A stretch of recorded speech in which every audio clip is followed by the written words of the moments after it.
All right. So, Alex, I'm going to show you how the hoods in the metal lab work. So these are positive pressure. Sorry, I'm going to end all this out. Okay. That's okay. So these hoods are specifically for digestion. What makes them different is they are HEPA filtered, and so they have clean air passing over the sample, but they are also exhausted, so they protect you from any fumes that might be produced. And the flow is actually horizontal rather than vertical. So I will show you with a very low-tech, Kim White. If you ever want to know what direction the flow is, you can, this should be going into the hood, and it will also, you can see which direction it's going. So it's generally going to go, the flow is going to be going toward whatever panel has these electrical outlets there. So these have home-built hot plates inside them. The hot plates were designed specifically to not allow Teflon to melt. So even if they get left on and there's nothing in the Teflon won't melt. We have 3 different electrical outlets inside of the hood, and they're numbered 1, 2, and 3. Can you just show the side?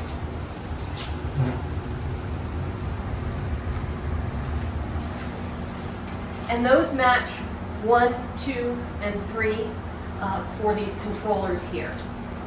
Each one has 2 outlets, and they're labeled A and B. A on the left, B on the right. Generally, the A outlet will be timed and controlled with this Variac controller. The Variac controller does not control temperature per se, it controls percent power. So 100 does not mean 100 degrees C, it just means 100% power to that outlet. And there are 2 toggle switches, A and B. So if we turn on A for 1A, it's always a good idea to check in the hood, where does that lead to? Which hot plate does that lead to?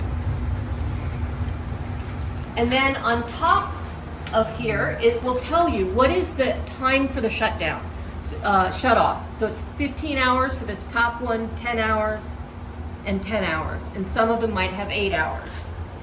However, the B outlet has no shut off. So that means it will always stay on. So generally for safety, we never use the B outlet unless it's a very special case. And that's because it will just be safer if these automatically go off. And typically overnight is the most time you typically need. So for using these hoods, we always have to be respectful of the many users we have in the facility. So one of the key points is to put a label on the outside of the hood with the date, your initials, what type of samples, and what the chemical hazard is. So this is, let's say, one of your samples got overpressurized and sprayed around the hood.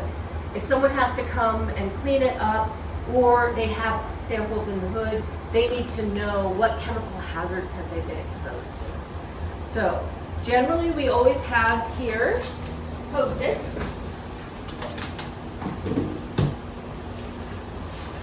So we're going to put today's, what, the 12th? Yep.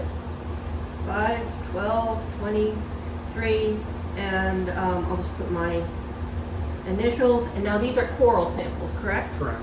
So we're going to put coral, and right now they're with Aqua Regia. I'm going to put nitric plus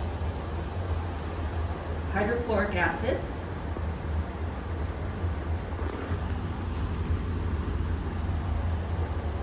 So I've got date, initials, what it is, and what the chemical hazards are.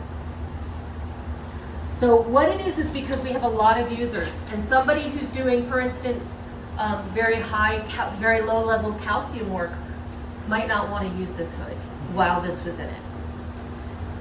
So the other thing is about how to use this hood properly is it is designed to keep you safe, but it only works if it's used as appropriate.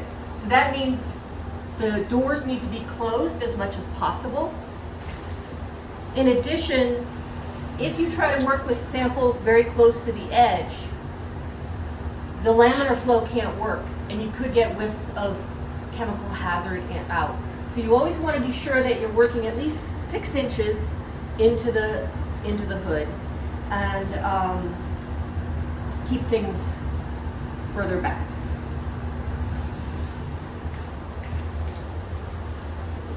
And I think that's it for the general use. Thank you. Thank you.